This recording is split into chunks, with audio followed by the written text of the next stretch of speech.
Welcome to the final session for this module. Guys, we are going to go through implementing measures with individuals. To begin, you must know that a policy is drawn and implemented that deals with non-conformance, where a person to report to is identified. The procedure for dealing with non-conformance may be as follows. Where a means of non-conformance is identified, investigation must be done. Appropriate and timely correct action must be taken according to the nature of non-conformance. Prevent action such as implementing, modifying, or enforcing procedures or controls which will be taken to avoid repetition of non-conformance.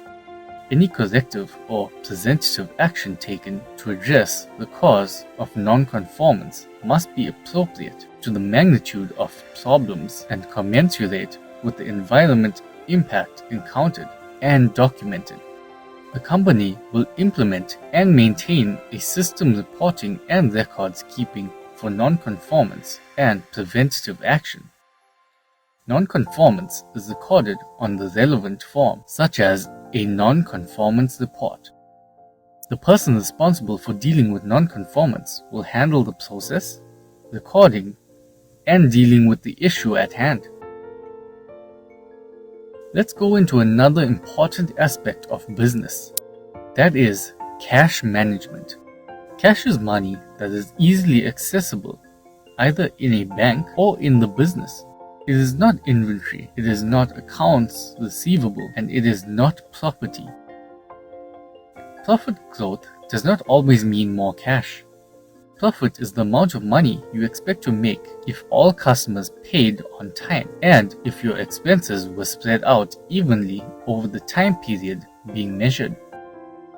Cash is what you must have to keep the doors of your business open. Over time, a company's profits are of little value if they are not accompanied by positive net cash flow. You can't spend profit, you can only spend cash. Cash flow refers to the flow of cash into and out of the business over a period of time. The outflow of cash is measured by the money you pay every month to salaries, suppliers, and creditors. With regards to cash flow, there are two ways it can go.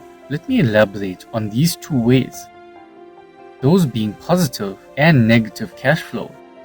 Positive cash flow is if the cash coming into the business is more than the cash going out of the business. The company has a positive cash flow. A positive cash flow is very good, and the only concern here is managing the excess cash prudently.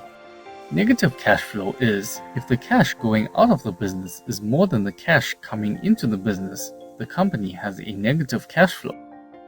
A negative cash flow can be caused by a number of problems that result in a shortage of cash.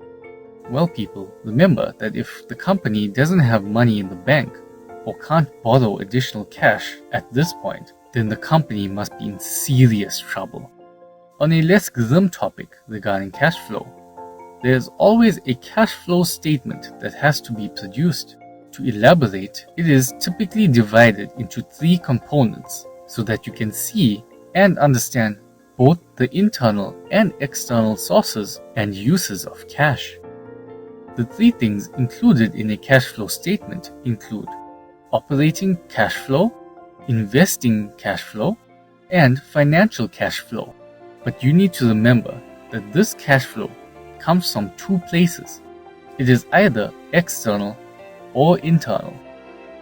Operating cash flow and investing cash flow is internal, and financing cash flow is external.